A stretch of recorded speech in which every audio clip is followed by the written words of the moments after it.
Hello, welcome to the second week of this Advent course, looking at the monstrous incoming of the God child. What I'm going to suggest today actually is still like last week, just ask any questions you want once I start my introduction, but also if you want, you can write your questions in the chat box and Kate is going to keep an eye on that. And then every now and again, we'll jump in with your questions. So if you do want to ask your question audibly, or if you've got a bad signal, or you've got a crying baby beside you, or you're having a fight with your spouse, or whatever it is, you can just type it in and we will be none the wiser. What you might have kind of started to feel is how much of a kind of head spinner dialectics is. If this is your first time experiencing dialectic logic, you're going to be probably in the last two talks that you've listened, getting a bit frustrated with this whole thing of you get what you don't have, you know what you don't know, you go inside to go outside, you go up to go down. It's like being in an M. Night Shyamalan movie, right? In fact, that's what they used to call me in the emergent church. They called me the M. Night Shyamalan of the emergent church in the inside group. Because, I always had these parables that would give you a twist at the end, and it was always the opposite of what you thought. And so you might be experiencing this topsy-turvy world. You desire what you don't have. You don't desire what you do. You don't desire your desire. You don't have what you have. And it can sound all very paradoxical and sometimes enjoyable and sometimes frustrating. Now, the truth is, it's actually a very profound way of thinking. It's a very philosophical way of thinking. It's a very ancient way of thinking. And last week I mentioned to you that Plato said that you shouldn't even be introduced to dialectics until you're 30 because it's got so many twists and turns. Because the type of logic that we are introduced to when we're young is cause and effect. Right? So that's the logic that we're all used to. And cause and effect isn't dialectics. Cause and effect is one thing, influences another external thing, and that influences a third thing, right? And that's what we learn in science. That's what we learn in our everyday lives. Like one billiard ball hits another billiard ball, and that billiard ball moves. So that is cause and effect. We're all very used to it. Dialectics is this form of oppositions and opposites. One thing is its opposite. And it's not something, I don't want to get too technical, by the way, because this is an introduction. Like my main desire in these 4 weeks is to get you to feel dialectics, to feel it in your body, to see it in the world, to start to identify it, to kind of realize that it's happening everywhere, and to discover how this dialectics is actually central to faith and Christianity. But, I'm also going to give you a little bit of the intellectual side as well. So what was I about to say? Oh yeah, dialectics. It's all very internal, right? So in psychoanalysis, you experience this if you've done psychotherapy of some kind, right? In everyday life, we talk about objects being external, right? Cause and effect. There's an external object that I interact with. There's a cooker over there. I use it to cook food. The cooker is not me, and I am not the cooker.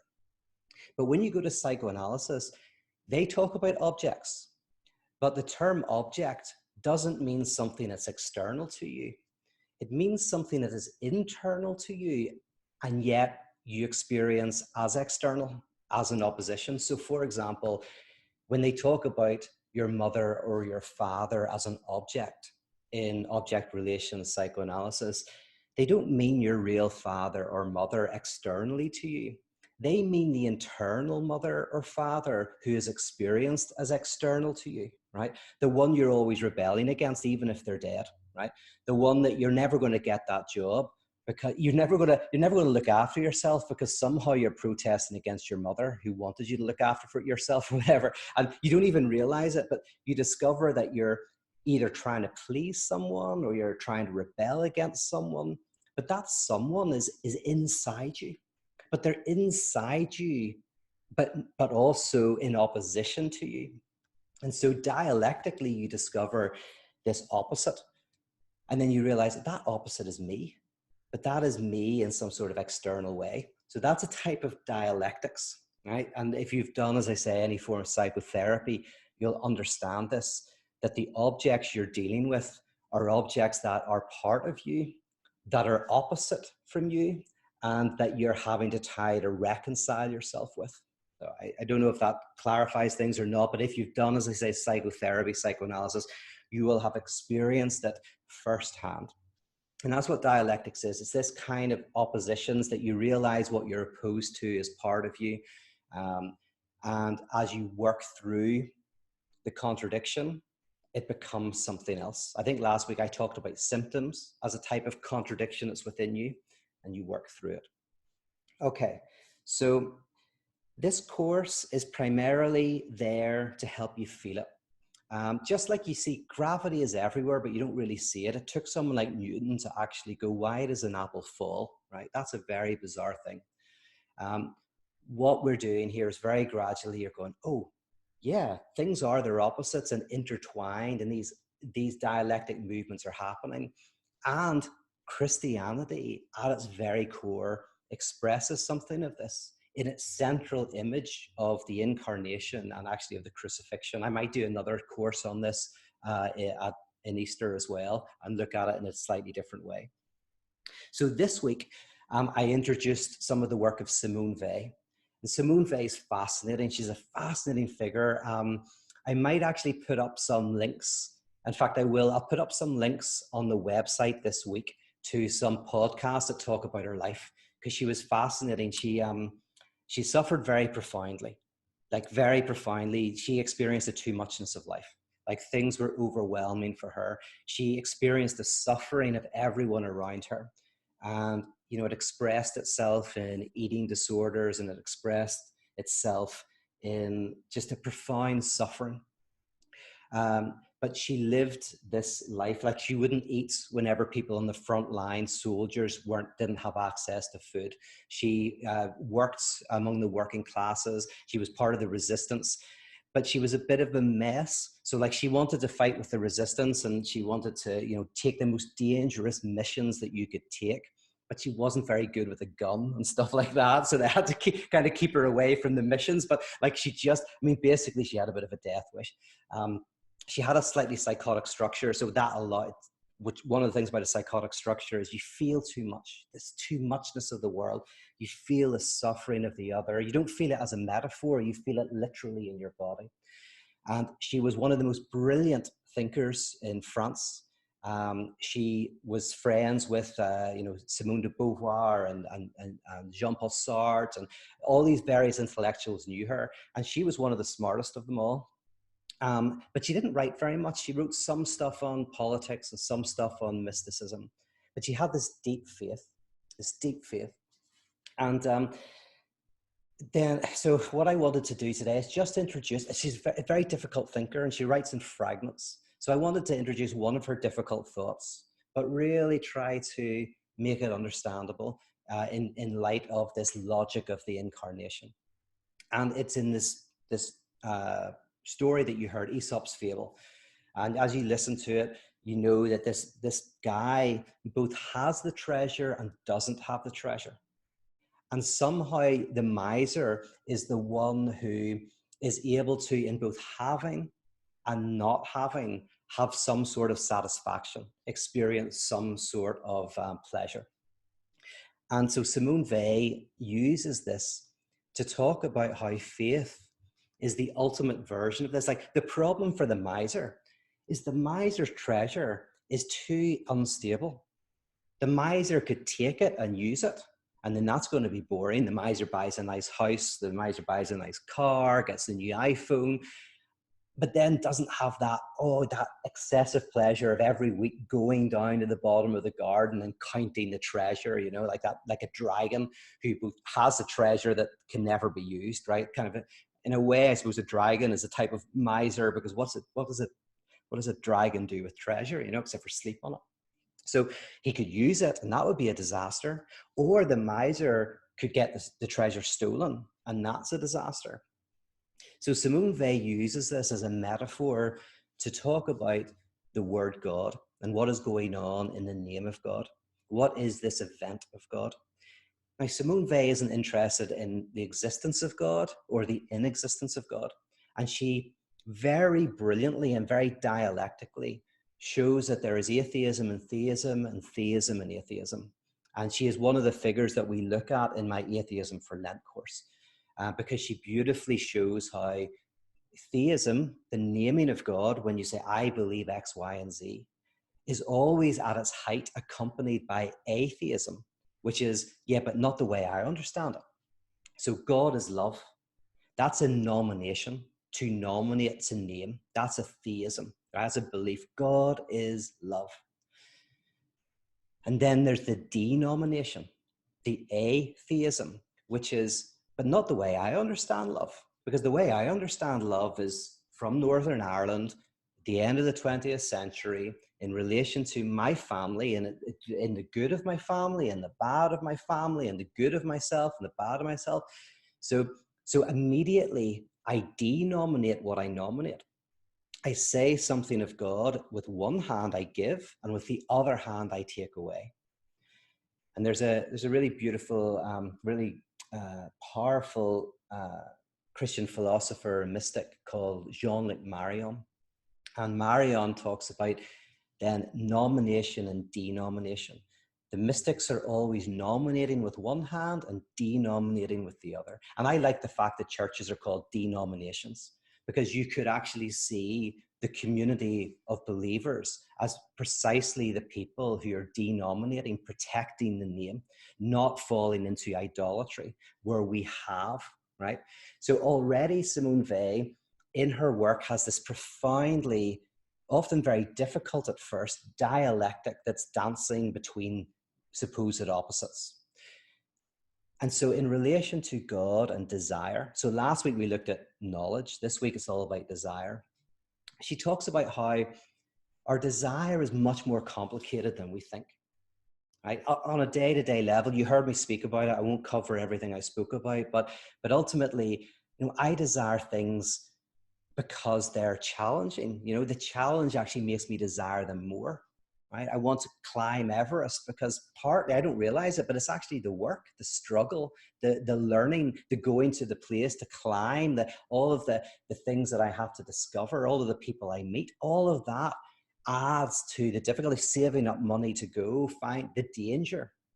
So I got a virtual reality thing the other day, a headset, and I was able to go to the top of Everest while sitting on my sofa in my pajamas, and it was great for a moment. But suddenly it's like, oh yeah, so I immediately got the object of desire without the object cause of desire, without any struggle. So it was really kind of cool for about 5 minutes, and then completely demystified. And then you go on to the next video, right? And swim underwater. So there's something interesting about desire that is about having and not having, right?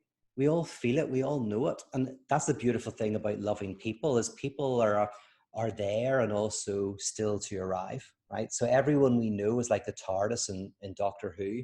They're a small, fleshly frame, but that has an inner world of infinite proportions.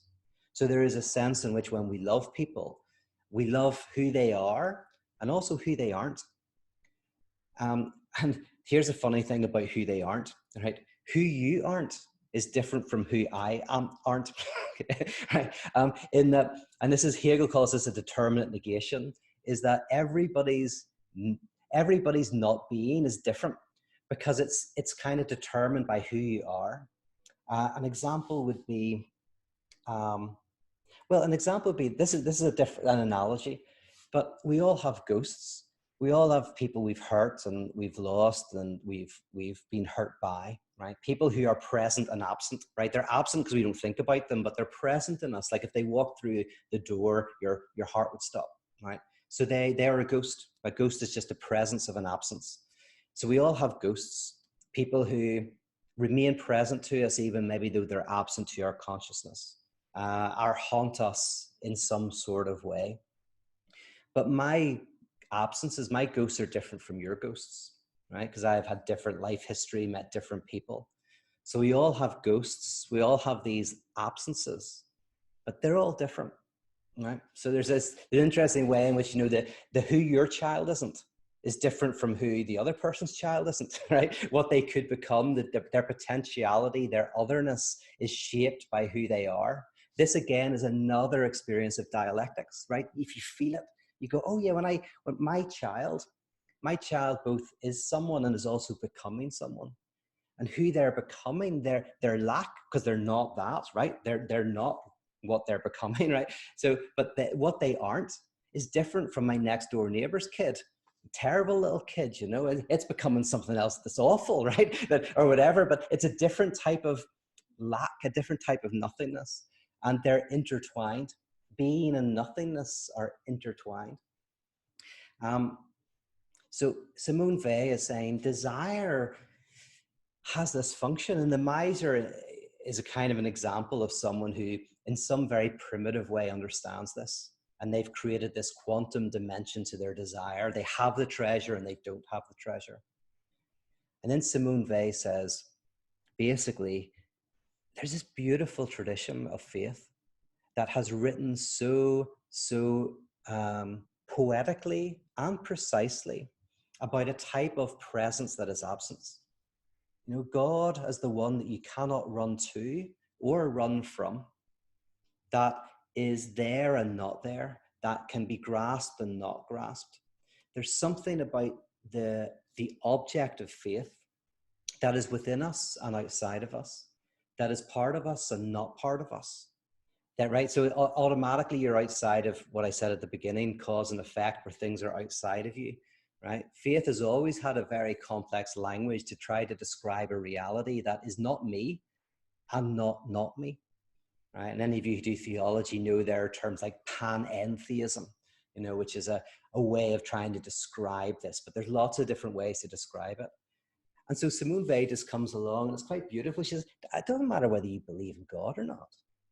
It's that God is the name for a present absence that keeps our desire alive, that keeps us wanting something better and something more, that keeps us thirsty and yet sated in our thirst, hungry and yet satisfied in our hunger. And there is a political dimension to this, because for Simone Weil, we all want to get to the thing that will satisfy. We want the object that's going to fix everything, right? The whole nature of our contemporary economic system is that it hooks in a type of desire that we have, which is that car or that house or that person that is ultimately going to satisfy us and make us whole and complete, right? We may think that that's a joke. We may not believe it, but we act as if it's true. Love is the best example. Romance films are always this attempt to, you know, find the one that will fulfill us. So Todd McGowan in his book Capitalism and Desire talks about the difference between romance movies and love movies. Romance movies are all about the end, where the couple's together happily ever after. And of course, then the movie has to end there, because where else is it going to go? It would be completely boring if it went on for another hour and you see the couple arguing about the laundry and, you know, hanging out watching Netflix, right? So it has to end there. A love film is a film that actually shows how two people don't complete each other, but how the incompleteness works, how each other's lacks overlap each other, and so they become satisfied in their mutual dissatisfaction. I think I told you about this thing I want to make, right? You know, I like to make things that kind of conceptualize these ideas, but it's one of those love hearts that you break apart, and, you know, one person has one and one person has the other. But this one is a love heart where the two bits don't fit together, right? So you both were half and half, but then if you bring them together, they completely don't fit, because the idea is you don't fit together, and that's what's beautiful. It's the cracks and the bits where you don't fit that make it really interesting, both painful and interesting. So Simone Weil does not argue for the existence of God, but rather, in the words of John Caputo, for the insistence of God. That for a type of language and a type of practice that expresses the nature of our desire and also frees us from a type of unhealthy desire in which we're always trying to get rid of our anxiety by getting the thing, right? Thinking that we'll be happy when we get to the end, when we get God, when we get the car, when we get the person. because then we're unhappy when we don't get it, and we're unhappy when we do. For Simone Weil, we find a happiness in the not getting, in the struggle of life, in the back and forth of existence, that is where meaning is, and that is part of how faith conceptualizes what, let's call it the life of salvation. The life of faith is a life of living in the dialectic and enjoying the dialectic. I'd say one more thing, and then I want to open it up. Todd McGowan, in the book study that we've just done, one of the points that he comes back to is how we always get desire from struggle. We just don't know it, right? That's the issue. It's not that we're unhappy, we're pursuing something and we never quite get there. Or if we do, then we get the thing and, we don't feel satisfied. There's always some sort of enjoyment in struggle. It's just we don't enjoy our enjoyment. We can't kind of refocus ourselves and see that actually that's where a lot the richness of life is in sacrifice, is in gift giving. Gift is where you give something without return. You don't get anything, so it's a sacrifice. That actually it's in faith is the language of the gift. In economy, I give you something and you give me something back. And that's fine. That's the world we live in. By the way, that's the world that Simone Weil calls gravity, the world of gravity. Gravity is the world where things fall to the ground, but it's also the world of economy. It's the world of cause and effect, right? But then she has this term grace, and grace is a different register. It's something that happens in the world of gravity. It's where there's something happens that is not economic. You give me something without any desire for return. And that gift is what gives life depth. You don't realize it, but you go, oh yeah, if everything was economy, there would be no lightness of life. There would be just, it's always impossible to imagine, but a life of pure economy without gift would be a life without meaning. That's why we all have the rituals of gift giving, even if it's a bottle of wine when you go round to a friend's house for dinner or whatever it is, or cooking the dinner. This gift giving that occurs, because in the gift there is depth, and that is at the heart of Simone Weil's notion of the dialectics of desire. Is there is a having and not having. There is a grasping and not grasping. And God for her is the name for the direct embrace of that as a form of life. And I think it's reflected in this notion of the incarnation. Okay, there you go. That's my bit. We've got about 35 minutes, say 40 minutes, just to have some conversation. Does anybody want to ask any questions or make any comments? Fire ahead.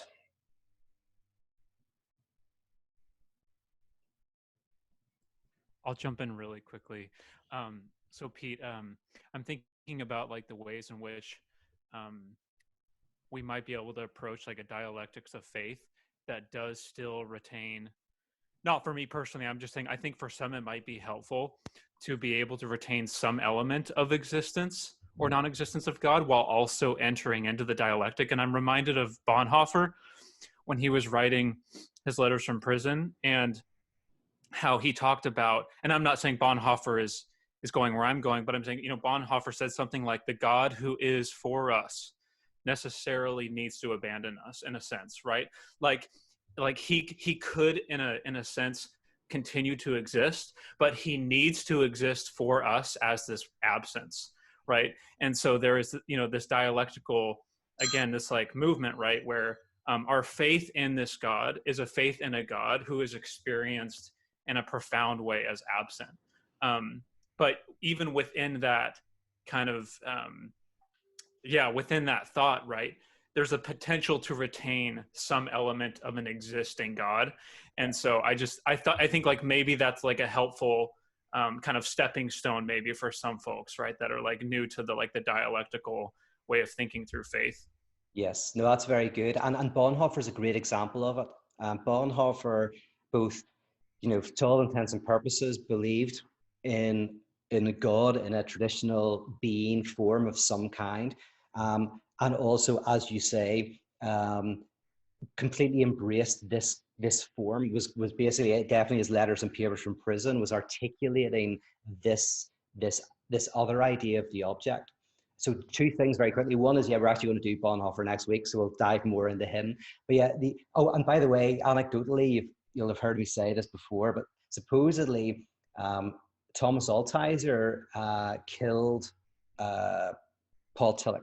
So Thomas Altizer is a radical theologian who basically, gives up. It kind of gives up entirely the notion of an objective God, not because he doesn't believe it, but he fully embraces this internal dialectics. And supposedly they were at a dinner party, and Altizer was saying to Paul Tillich, "Listen, you're one of us. You're already in this dialectic. You don't have to then also have this additional dimension." And Paul Tillich was arguing that you did, and he wasn't a radical theologian. He had a heart attack, brought to hospital and died. So supposedly this very discussion was being had in the last moments of Paul Tillich's life. So that is interesting. So for Bonhoeffer, you're exactly right. It's like one can maintain, it's almost like object relations in psychoanalysis. There is a real mother and father objectively, potentially, if they're still alive. So they exist as objects in the world. But the analyst they don't disbelieve that or believe it. They bracket that out because what they're interested in is the object that's within you, that is not within you, the object that is within you but separate. And so in many ways, yeah, it's like Bonhoeffer was saying, yeah, I think there's objectively a God, just like an object relationship. There's objectively a father or a mother, but what they're talking about is this Kierkegaardian existential reality. So yeah, anyway, thanks for that, Kyle. That's very good. Anybody else want to jump in? Yeah, so I just seen on the chat we talked about Marion and his mode or his thoughts on gifts and so forth. If I remember right, wasn't there something about Christ is the giver and then God disappears in the back and the Holy Spirit's kind of the community that has after Christ's death come out? Is there any thoughts on that? Like trying to pull up these thoughts in kind of the background.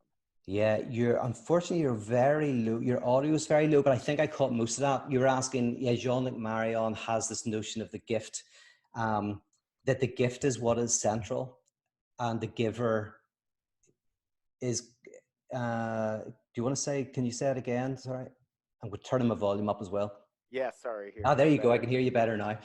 Okay, great. Yeah. So, and again, this is correct me if my memory's off here, but Christ would be like the giver, and then as he was on the cross, Father God disappears in the background, and then the death allows for the Holy Spirit of the community of believers to come together. Kind of that. It's a different level of gifts than his other modes. If I've interpreted that right. Yeah, no, absolutely. And, I'm having to go back and think about my Marion, who I haven't read for a long time. But yeah, so just for people, a bit of context is Jean-Luc Marion is, just like Cal was saying, actually, he's a great example of someone who's a more traditionally Christian figure, but who fully kind of explores these notions. He wrote a famous book called God Without Being. And, that's a really interesting title because it's like, if you talk about God and God doesn't have being, that's very weird because everything has being, right? I don't say, can you turn on the TV? The TV that exists, right? I don't have to say that. If I say the TV, I don't have to add, the one that exists, as opposed to the infinite number of non-existing televisions that are in my bedroom, right? So this was a very provocative title. And then Marion actually wrote a preface for the English edition to kind of clarify this, because he was saying, when I say God without being, I don't mean a non-existent God. He kind of says, I kind of basically mean a hyper-existence beyond being God. So Marion's a good example of someone who's more traditionally mystic, who has a more traditional notion of God as beyond being.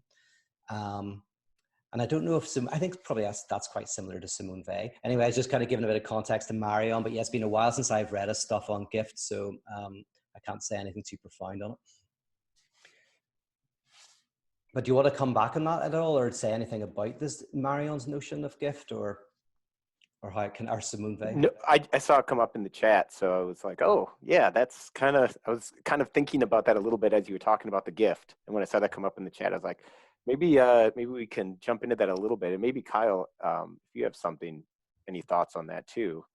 I'll also, by the way, something I would like to link to, and maybe I will. I'm just going to start to link to lots of things in the page, but it's an article by Jean-Luc Marion called, it's a sexy title, Is the Ontological Argument Ontological? But it's a great article that basically is his argument for why he thinks that God is beyond being without not existing. So I could also link to that for the more philosophically kind of minded of you. Pete, a question that's come up in chat and has been sent to me privately a couple of times is, can you relate this to Advent specifically, and how this idea of Simone Weil kind of relates specifically to this time period? Yeah. So, okay, in a few ways. So one is, of course, like Advent, the idea of the awaiting the basically a type of dialectic, God and human being materialized in the human. Wait, what is Advent? I don't even know. Oh, it's just a period. It's called. It means awaiting. Oh, somebody last week gave me an extra bit of it. It means both the awaiting and the preparation. Well, what was? Does anybody remember that definition that was given last week? That was really nice. Oh, well, and if anyone remembers, jump in. But basically, it's in the Christian calendar. It's like the 4 weeks in the run up to Christmas, which is the run up to the birth of Christ, and so it's kind of in the liturgical calendar. Does that answer your question enough? Yeah, that's fine. Thank you. Yeah, that's a basic answer. So in Christ, obviously the dialectic, the infinite and the finite are unified in the finite. Just like for Simone Weil, the desire is there's having and there's not having, and there's the having and the not having. And last week, I think I mentioned to you how dialectics always moves in the wrong direction. It always kind of like, so there's theism, there's atheism, and then there's a type of theistic dimension within atheism. So in one sense, it's that logic, but also the very heart of Christianity and of Christ is the idea that, now this is going to Easter, not Christmas, but is the idea that God is the object of desire. We all want to be one with God. God is the symbol of kind of wholeness and completeness, right? God is the end of the journey, the point when we will find rest and peace. And then in the Christian narrative, Christ is what gets in the way of that. They want to crucify Christ, who is kind of like getting in the way of the true religion, getting in the way of God. Crucify Christ, the object cause of desire. And then on the cross, we discover that Christ is God. That which we think we have to destroy to get to God is God, right? So there's this dialectic logic at the very heart of the crucifixion, which kind of is a way of saying that God is not at the end of the journey where we are full and complete. God is in the midst of the community of people loving and caring for one another in the kind of act of life itself. So that's the kind of logic I think of the incarnation. And Advent is all about waiting and kind of preparing for the incarnation. Do you think that answers what the person was asking, or? Yeah, I suppose it's just getting it just really clear, because obviously it's a good meaty concept to be thinking about. Yes. And just working out how you apply that to kind of the waiting and the preparation that everyone's doing for an event that probably isn't going to happen in the same way this year, with everything happening the way it's happening. Yeah. I mean, I'm basically over 4 weeks, I'm going to be giving 100 different examples of dialectics that are all encompassed in the ultimate dialectic, which is Christ. Kind of like that's the symbol within religion. That is the symbol of the coming together of opposites in this profound way, so that when we identify with Christ, symbolically identify with Christ, we identify with this type of experience of life. So that's kind of the movement. And to use an example I did yesterday, so Kate, you'll know this and a few others, but I said if I was to write a choose your own adventure book about Christianity, it would take a kid, little Johnny, who's very pious. And in this choose your own adventure, by the way, I thought of this because I used to do these books when I was a kid. I used to love reading choose your own adventures. And I always got it wrong, always picked the wrong direction. But little Johnny is sitting in church one day. The minister says something that doesn't make sense. It's a total contradiction. And suddenly little Johnny is going, hold on a second. Can God create a rock so heavy that God can't lift? Or like Homer Simpson said, can God make a Dorito so hot, or a tortilla so hot that God can't eat it, right? And he goes, this is a contradiction. So in this Choose Your Own Adventure book, page 13, you go, Johnny represses the contradiction, says, oh, it can be explained away, and goes and buys some Josh McDowell books, right? Turn to page 13. Or little Johnny goes, this doesn't make sense, but my friend Lucy's into psychedelic enlightenment, and she says that really brings oneness and wholeness, so I'm going to give that a try. Turn to page 37, right? But then there's a third choice. And the third choice is little Johnny says, this opposition, this contradiction, I want to follow where it goes. I think maybe it's part of faith, not an excuse to repress or to leave, but it'll actually bring me somewhere deeper. Turn to page 114. And then this process keeps happening. And every time Johnny has the opportunity to go and read William Lane Craig or go and become a new atheist or whatever. But eventually, at the very end of the book, the last page, if you win, you turn it over and there is Christ crucified. And little Johnny identifies with the central contradiction of reality and of Christianity and lives happily, unhappily ever after. That's the logic of Advent. Pete, you handled that really well. I heard you responding to, it was bothering me, the question that Kate raised about application. And it's an ongoing question that comes up in our group. And I was hoping you already did, essentially. But if you could talk some about the problems of this idea. Lacan talks a lot about how we don't apply psychoanalysis. Problems with application. Yeah, so how does this look in practice? How does this look in our lives? In community? That kind of thing? The problematizing that question. Oh.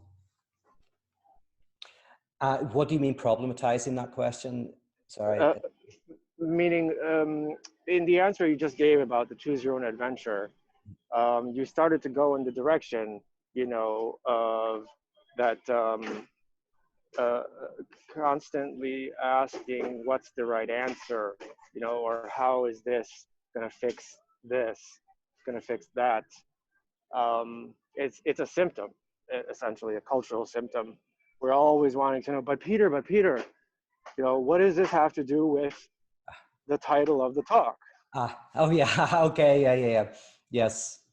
So you say that I can become for some people the attempt to overcome contradiction.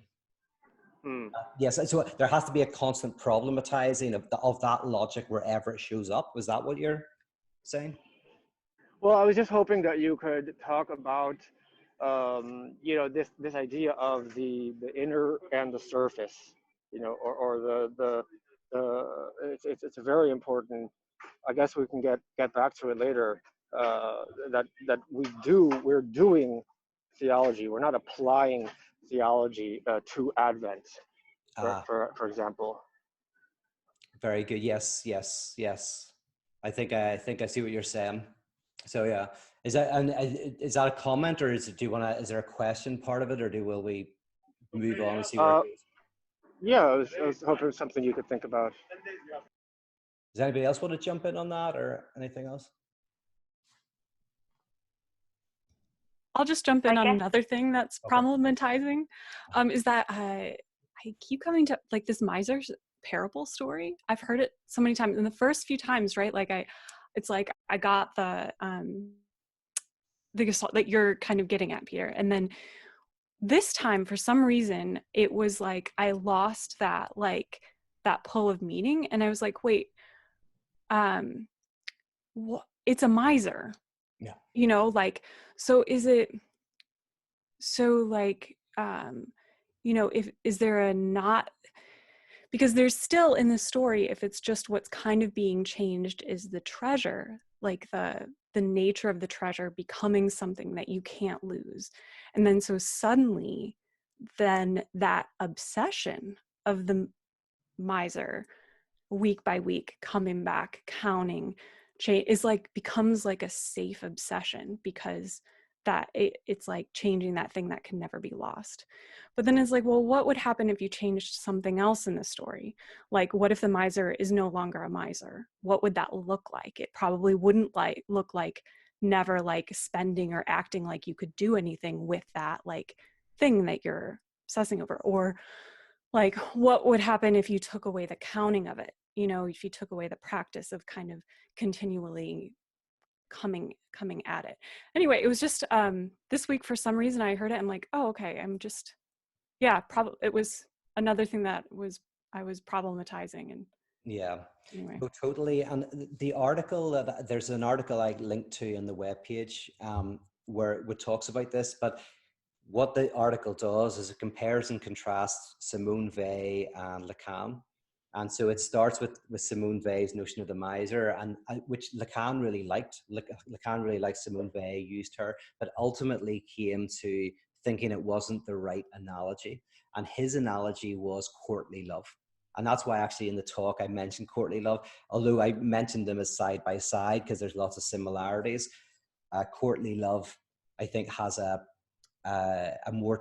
better explanation of desire that kind of misses some of the issues that come from this notion of the miser and all of the other elements of that. So I'm not sure if that's part of the connection, but you're actually absolutely right that there's something, and Lacan was like, there's something about this notion of the miser that doesn't quite capture desire, and actually courtly love, which is its own type of messiness, but kind of better captures the more selfless and kind of and destabilizing dimension of desire. But I don't know if I think that's what you're touching on. So I think you're right.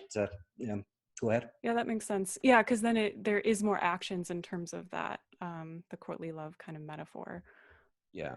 And it's much more generative. Courtly love generates so much poetry. It generates courageous action. So it's such a creative thing. Whereas the miser, by definition, it's like there's nothing creative about it. It's and there's also a dimension of the miser that they get their enjoyment from taking money out of circulation. So the miser gets some sort of weird pleasure from having and nobody else having. So there's elements of it. Yeah, not generative and also not generous. Yeah. Yes, exactly. Yeah, very good. Not generative or generous. That's a nice way to put it. Yeah. There are two related questions in the chat. One is Brandon saying, how does one pursue love as an idea of finding satisfaction in dissatisfaction in a cultural society that is all about seeking the lost object? And Denise then said similarly, so if we wanted to gain the system and maximize enjoyment in life, wouldn't we seek the struggle for the desired object more than the object itself? Yes, very good, very good. The first one was how does, well, and in Todd McGowan's terms, how do we not fall for romance but love? So Todd McGowan says that we are obsessed with romance, and he uses that term to describe overcoming the contradiction of love. Like, so romance is the idea that someone can bring ultimate satisfaction in some way, and love for him is a type of living within the contradiction. So how does one, we live in a society of romance, it sells us products, it kind of like, it motivates us, it's in our movies, it's everywhere. So how do we kind of go from romance to love? So I quite like that way, because it kind of clarifies it in your head. Does anybody have anyone will throw in, anyone who was part of the Todd McGowan stuff on the love, want to throw in any of the anything they remember from that? Now, this isn't on the same level as romance and love, but I think it's related. I've been thinking a lot about dialectics as it relates to parenting. I have young kids, and so there's this stage, I remember before I was a parent, but we knew we were having a child, that you have this ideal in your mind of what it's going to be like to be a parent, what you're going to do for your child, all the things that you're going to, have this wonderful story. And then obviously the reality comes, and you can always be chasing that. I find myself still sometimes chasing what the ideal way to parent is, or the ideal behavior for my kids that, they don't have. And I can always get lost in that form of desire sometimes. But coming back to, what does it mean to embrace this dialectics in parenting? I think it's in the monotonous everydayness of parenting that you become a parent. It's not in reaching some ideal, and it's not even when you have the child, because in a sense you have to be in the struggle to be the parent. So I know that's what I've been thinking a lot about. It's been a real helpful way to try to apply some of this dialectical thinking in the everyday. That's a great example. And here, I'll give you an example as well, a practical example from someone I know, that sometimes the way to move from the ideal into this kind of like the embrace of the messiness is, it's like there's always initial traumas when you're young, and some of them are worse than others, right? So someone I know had like this traumatic childhood in relation to separation, and they weren't able to subjectivize it. They didn't have the words, they weren't given the words, they weren't given the space to work through these types of traumas, which means to bring them into your subjectivity. So that didn't really happen.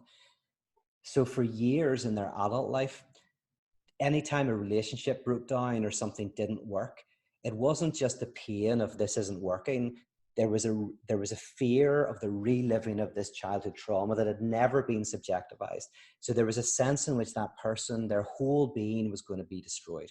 So they lived in existential terror at times in their life, often every day for a small period of time, this sense that they were going to be completely lost. And the course of therapy involved subjectivizing the trauma, very gradually making it into a metaphor, bringing it into the subjectivity, experiencing it. And as they were able to do that, the terror dissipated. Now, that's an extreme example to describe something, which is the first time there's a breakup, say you lose someone you love, it is traumatizing. You actually get very close to that feeling of psychotic anxiety. It's very, very painful. But if you do have the arts around you and people around you that allow you to subjectivize it, to subjectively kind of bring the break into your being, then you shouldn't have the same level of trauma as you move on. So sometimes the move from romance to love might have to go through romance. That's the thing. It might have to go through a fundamental failure. There's no way around it. It's like, some people say about their kids, you go like, is there any way I can stop my kids having the traumas that I had? Well, yeah, maybe your traumas, but they're going to have their own. So you can't stop that, because that would be even more traumatic. What you can help them do is subjectivize their trauma. What you can help them do is bring their trauma into words and into art and into, but there's no way around it. So maybe the movement from romance to love is through romance, just like the movement from the lost object to the struggle is through the lost object, which comes to the second question very quickly, which is there's probably no way to game the system, i.e. the only way to game the system is to go through it, is to kind of like fall for the illusion, become disillusioned, and somehow ride the coattails of that disillusionment. Try to not go into repetition, but somehow subjectivize the disillusionment. So in other words, and in philosophy, this would be called, there's no way around the death of God. You have to experience it. If you haven't experienced the loss of meaning, if you haven't experienced this break, then then you can't get beyond it. I don't know if that helps or not. Any final thoughts or questions Because we've got the unhappy hour. I call it unhappy hour because we're doing, ungraspable, which is at 12:30. Kate has a Zoom room where people can just hang out, chat, have conversations, or you can put it in the background if you've got other things to do. So I want to make sure I finish around 12:30, 12:35. So anyone else want to jump in?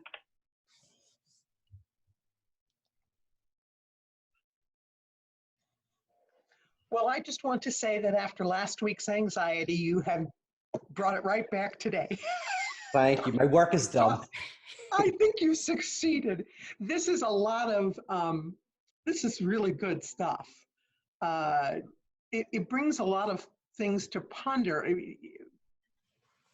There's so many experiences in my own life. I'm sure everybody here can put through what you said and gone, oh yes, oh yeah. And yet I keep coming back to, right back in anxiety. And this question has been asked in a different way, but it's like, what do I do with that for living today? Mm-hmm. How do I apply it to, I'll just stop there. That's the question. Yeah. I mean, the whole movement here is similar to, and we talked about it because anxiety is central to everything we're doing in this 4 weeks. Like the word will keep coming up, and it'll keep coming up in my talks, because anxiety, in the psychoanalytic and philosophical tradition, it's not a medical term necessarily. Like there's medical anxieties, and then we can take things. We all take things, even if we don't take drugs. Sometimes we have a drink because we feel anxious, or we go out for a coffee with our friends. So anxiety. But anxiety in these terms is primarily the expression of our freedom. Anxiety is the experience of knowing and not knowing, of kind of not sure what I should do, what's expected of me. Should I go in? Should I stay in? Should I go out? What does society want of me? So anxiety is this kind of like dissipated fear. That's not fear of something, it's fear of nothingness itself. It doesn't have an object as such. Now, in the medical field, often the only way anxiety is treated is to try to get rid of it.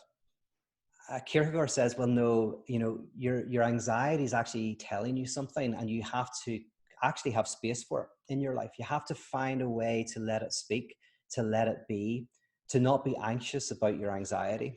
It's easier said than done if someone's suffering from a lot. But it might be the answer. This is the dialectic answer, is that perhaps the way to overcome anxiety is as we find a way to accept it and to not close the door on it. But do you want to say anything more, Mary Beth, about what you mean by anxiety? Have you got anything like a concrete example? I have something. Oh, jump in. I wanted to thank Mary Beth for bringing that back up, because this question of theory versus practice, and it's like Peter was kind of hinting towards an answer, but that's one of the reasons I'm here, is because everywhere people are saying no theory, more practice. It doesn't seem to work out. Yeah. So in what ways? And it's like what are you particularly thinking about? And I think that's a very insightful thing. Yeah, I'd like to hear. I think Mary Beth had something else to say. Okay, all right. Well, I can add. I'll try to add. See if I can collect thoughts here. I'm in a very liminal space in my life. Mm-hmm. And I took a deliberate action earlier this year to step back from all kinds of things to create space in my life, to try to figure out what the interior insistence is that's going on in me. Mm. And it's wonderful and driving me crazy all at the same time. Mm. So again, what you're talking about is very relevant to where I am. Seeking what the it is and what the pursuit of it is. And it's my pattern in life is to find, I think I mentioned this last week, to find the next cool thing and go to that, because the pursuit happens. It's like, oh, go here. And I'm doing everything I can to not do that this time, because there's just always something and to stay in this anxiety, but it's painful. Yes. Yes. Yes. Sorry. Yeah. No, 100%. 100%. In a good way, it's painful. It's Yeah. good. Yeah. No, And just 100%. going fully into the completely black side of things, Kevin said, could rest in peace actually be a dialectical concept? Because we never actually rest, there is no final destination. But if we make peace with this reality, the being here and not being here, then we find a kind of rest. Beautiful. Beautiful. Yes. Yes. And and this journey is, like, as Mary Beth said, when I talked about the way to love is through romance, like there's no way that it's not painful. That's why it's a courageous journey to find that peace, because we can't short circuit the journey through the darkness and the pain. All we can do is find maybe some company in the journey. Sometimes it's the company of dead people, books. Sometimes it's the company of music and art. And sometimes it's real people who, in a virtual way like this, or people that we know and can actually hang out with. But we need those are the things that can help us. I think they're what, in the terms that I used about it, they help us subjectivize it. They help us put it into words. And when we put it into words, it becomes less. It's almost like a horror movie where the creature is more frightening when it isn't visible. Like an alien, something that you can't see it and it's there. But when you put it into a visual, it becomes less horrific. And that's the idea, is that actually, by the more we put things into words and into music and into art, and the more we can share and talk about it, the less traumatic it becomes, and we find that peace. I'll say one final thing as well. There's in psychoanalysis, there's the difference between happiness and desire. And happiness is seen as a compromise. You can be happy, but happiness is fleeting, and it's always the attempt to avoid contradiction. So happiness is the description of where we try to avoid the dialectic, and we can do it, and we can just shut that part of ourselves off sometimes for a time. But psychoanalysis is always saying that the point of analysis isn't happiness. It's where you confront your conflictual desire. You confront that your love and your hate, that you want someone and you don't want them, that you want to be alone and you want to be with someone. Whatever it is, you kind of confront all of those contradictions, and in putting them into words, you find freedom and joy and depth within that. So that might be a nice place to leave it for today. But